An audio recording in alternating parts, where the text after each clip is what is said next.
kami dari kelompok 2. Perkenalkan, nama saya Aldi Teguh Saputra dan dua rekan saya Habib Maulana dan Mizan Habib.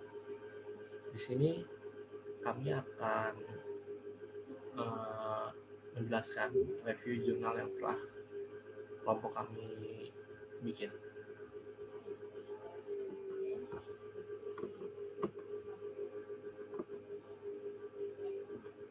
Oke, jurnal saya yang pertama berjudul Aplikasi Prediksi Usia Kelahiran dengan Metode Naive Bayes. Penulis Naisa Rahma Indraswari, Program Studi Informatika, Fakultas Komunikasi dan Informatika, Universitas Muhammadiyah Surakarta, Indonesia. Yogi Indra Kurniawan, Program Studi Informatika, Fakultas Komunikasi dan Informatika, Universitas Muhammadiyah Surakarta. Publisher, Badan Penerbit Universitas Muria Kudus, Volume 9, Nomor 1, Tanggal April 2019. Kata kunci aplikasi Naive Bayes Prediksi Usia Kelahiran.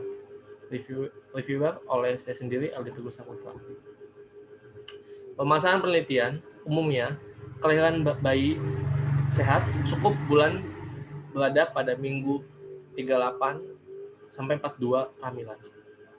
Namun, ada banyak bayi yang terlahir pada usia kelahiran yang kurang mencukupi, bahkan lahir dalam usia kelahiran yang lewat waktu. Hal ini menjadi hal yang serius, mengingat banyak terjadi kematian bayi akibat usia kelahiran yang kurang mencukupi atau lewat waktu.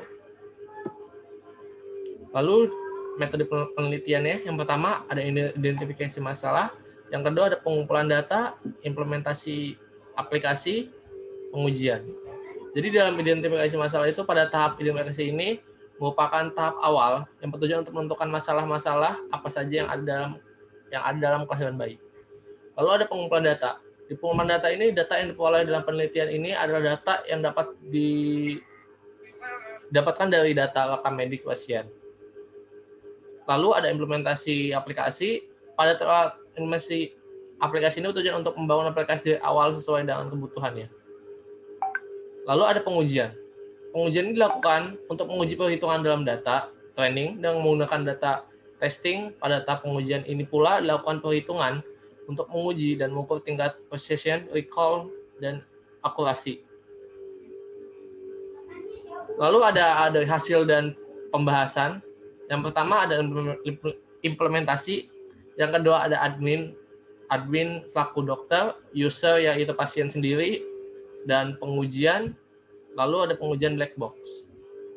Di implementasi di aplikasi yang telah dirancang sebelumnya menghasilkan sebuah aplikasi untuk memprediksi usia kelahiran. Lalu ada admin, dokter. Admin mempunyai peran sebagai pengelola data dalam aplikasi. Ada user yaitu pasien. User atau pasien hanya memiliki hak akses untuk melakukan prediksi usia kelahiran tanpa melakukan login menu dalam hal utama user. Antara lain adalah halaman utama, halaman prediksi, dan login. Lalu ada pengujian. Pada tahap pengujian dilakukan dengan 3 cara, yaitu dengan pengujian black box, pengujian algoritma Naive Bayes, dan pengujian tingkat akuransi. Lalu yang terakhir ada pengujian black box. Pengujian black box dilakukan untuk menguji modul-modul yang ada dalam aplikasi, apakah berjalan atau tidak, dan berjalan dengan fungsinya atau tidak. Lalu ada pengujian algoritma Naive Bayes dan pengujian precision, recall, dan akuransi. Lalu yang terakhir ada analisa hasil aplikasi. Pengujian algoritma Naive Bayes ini dilakukan dengan 10 data training dan 6 data testing. Lalu ada pengujian precision, recall, dan akuransi. Pada tahap ini, penulis membagi data keseluruhan yang berjumlah 561 menjadi data training dan data testing secara berurutan. Lalu ada analisa hasil aplikasi. Prediksi usia kelahiran yang dibangun menggunakan metode Naive Bayes ini memiliki 2 aktor dengan hak akses yang berbeda. Lalu kesimpulan. Hasil dari penelitian ini merupakan sebuah aplikasi usia kelahiran dalam menggunakan metode Naive Bayes dengan hasil sebagai berikut. Yang pertama, aplikasi memiliki 2 aktor memiliki hak akses yang berbeda, di mana admin dan user dapat melakukan kegiatan prediksi dan hanya admin yang dapat melakukan login ke dalam aplikasi. Lalu kegiatan prediksi dapat dilakukan setelah memasukkan data yang dialami ibu hamil, kemudian akan menampilkan hasil prediksi sesuai dengan perhitungan Naive Bayes.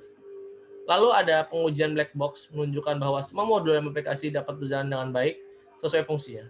Lalu pengujian algoritma Navier Bayes menunjukkan bahwa perhitungan manual dibandingkan dengan perhitungan aplikasi memiliki hasil yang sama. Lalu pengujian akurasi menunjukkan bahwa semakin banyak data, maka tingkat akurasi makin tinggi. Lalu ada nilai akurasi tertinggi pada aplikasi ini pada angka 78,69%. Sedangkan nilai precision tertinggi ada pada angka 70,14%. Dan nilai recall tertinggi ada pada angka 63,64%. Dan terakhir untuk itu penulis menyarankan untuk mengembangkan aplikasi pada sini dengan metode yang lainnya dan memberikan lebih banyak data training agar tingkat akurasi precision dan recall dapat meningkat. Dilanjut oleh rekan warahmatullahi wabarakatuh. Dengan saya Habib Maulana yang review jurnal yang berjudul Implementasi Metode Klasifikasi Navier Bayes untuk Memprediksi Kualitas Cabai. Penulis adalah Abdul Ghaffur, Manajemen Informatika Amit Ibrahimi. Publisher Jurnal Ilmiah Informatika, volume 1, nomor 1, tanggal Desember 2016. Kata kunci yaitu Navier Bayes Classifier, Color, Style, Maturity. Reviewer yaitu saya sendiri Habib Maulana. Permasalahan penelitian, buah cabai tidak dapat bertahan lama untuk dikonsumsi sehingga pengiriman cabai ke beberapa kota di Indonesia membutuhkan waktu yang relatif cepat. Pengiriman cabai dilakukan maksimal jam 7 malam setiap harinya. Dan apabila melewati jam tersebut, maka cabai tidak dikirim atau dikonsumsi pasar lokal, sehingga banyak petani yang rugi. Maka setelah cabai dipetik, harus ditentukan kualitas terlebih dahulu untuk menentukan harga. Parameter utama pada penelitian ini adalah ukuran dan warna dari cabai. Karena dari kedua fitur ini nantinya akan proses sehingga dapat menghasilkan output berupa prediksi kualitas cabai.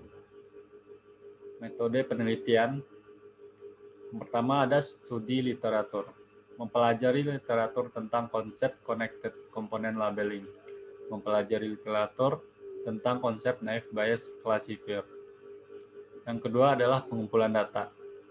Data yang dikumpulkan berupa kumpulan gambar yang diambil dari hasil pemotretan buah cabai.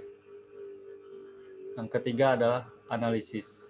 Pada tahap ini akan dijelaskan proses ekstraksi dari foto buah cabai yang kemudian dikonversi menjadi lab.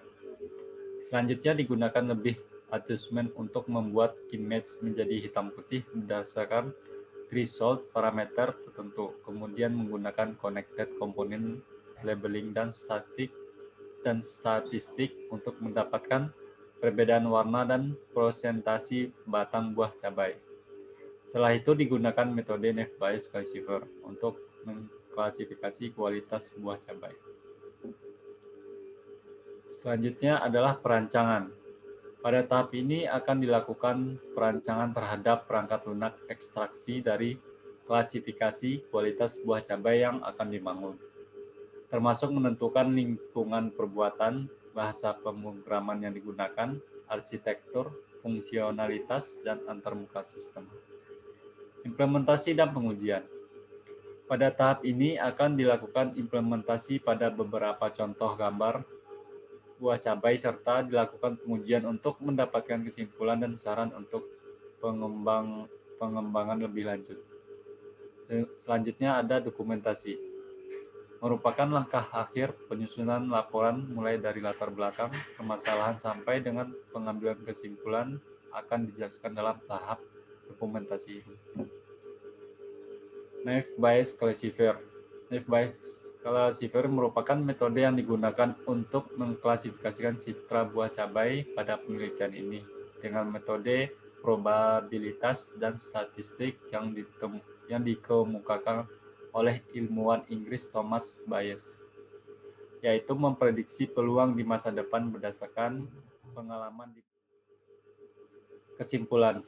Berdasarkan ujian coba dan analisa hasil yang bersesuaian dengan teori-teori pendukung yang telah dibahas pada bab-bab sebelumnya, maka dapat diambil beberapa kesimpulan sebagai berikut. Yang pertama, berdasarkan foto. Cabai dapat ditentukan kualitasnya dengan menggunakan fitur ukuran dan warna cabai. Yang kedua, aplikasi yang telah dibuat dapat melakukan ekstraksi fitur warna dari foto untuk menentukan tingkat kematangan dari buah cabai. Yang ketiga, hasil training set menunjukkan bahwa semakin banyak jumlah piksel yang mewakili tangkai, maka semakin kecil ukuran cabai. Dan semakin sedikit piksel yang mewakili tangkai, maka semakin besar ukuran cabai. Yang keempat, tingkat akurasi prediksi dengan menggunakan metode naive Bayes pada data uji yang sesuai dengan pendapat pakar mencapai 93,33%.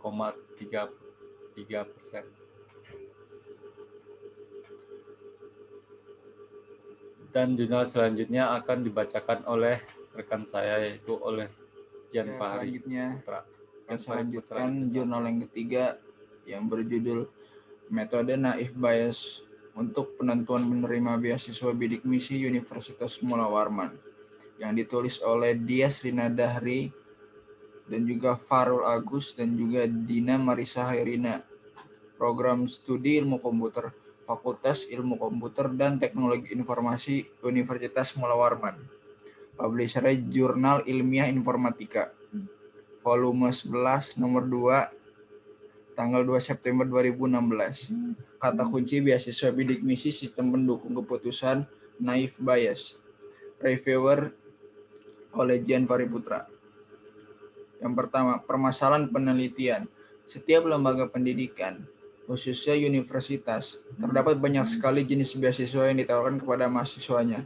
Salah satu jenis beasiswa yang ditawarkan Universitas Mula Warman yaitu beasiswa bidik misi.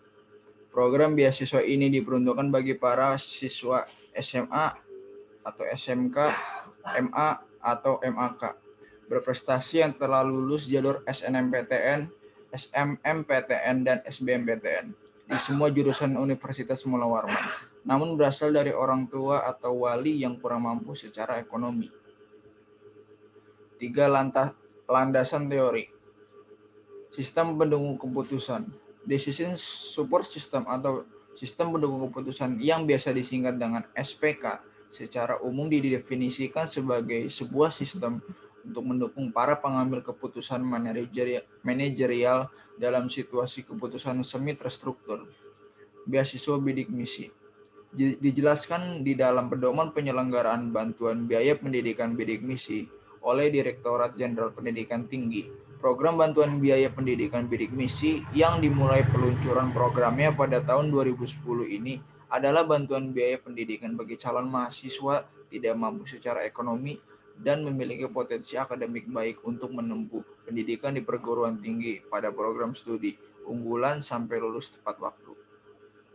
Yang ketiga, metode Naive Bayes. Naive Bayes merupakan metode probabilistik pengklasifikasian sederhana berdasarkan teori Bayes, di mana pengklasifikasian dilakukan melalui training set sejumlah data secara efisien. Yang keempat, flowchart diagram.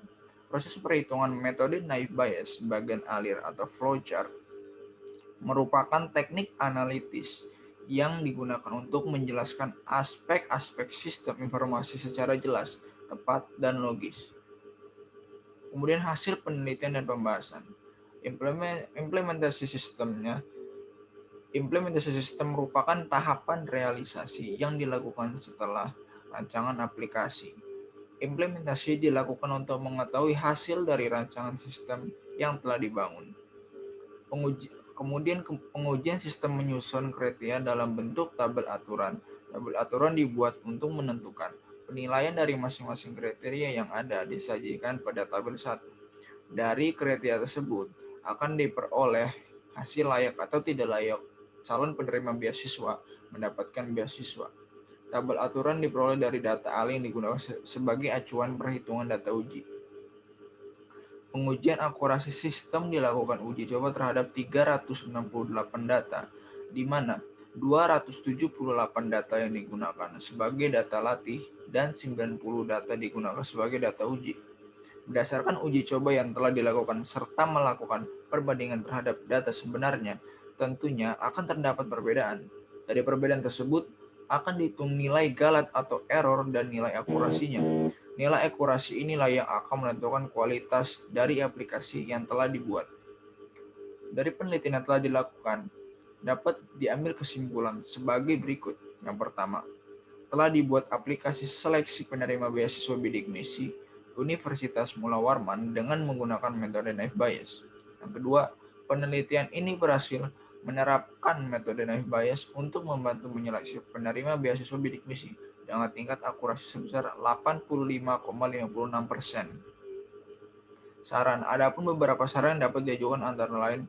Yang pertama, website dapat dikembangkan dalam bentuk dinamis dan tentunya dapat dikembangkan ke tahapan lebih kompleks dan terperinci, termasuk pada penambahan kriteria penunjang pemilihan keputusan agar hasil yang didapat lebih maksimal. Kemudian yang kedua, website dapat dikembangkan dengan tidak hanya menghitung calon peserta yang terdapat di jalur SNMPTN, tetapi bisa dibuat penambahan jalur SBMPTN atau jalur SMMPTN. Ya, sekian itu saja jurnal yang akan kami sampaikan. Ya, lebih kurangnya mohon maaf. Saya tutup. Wassalamualaikum warahmatullahi wabarakatuh.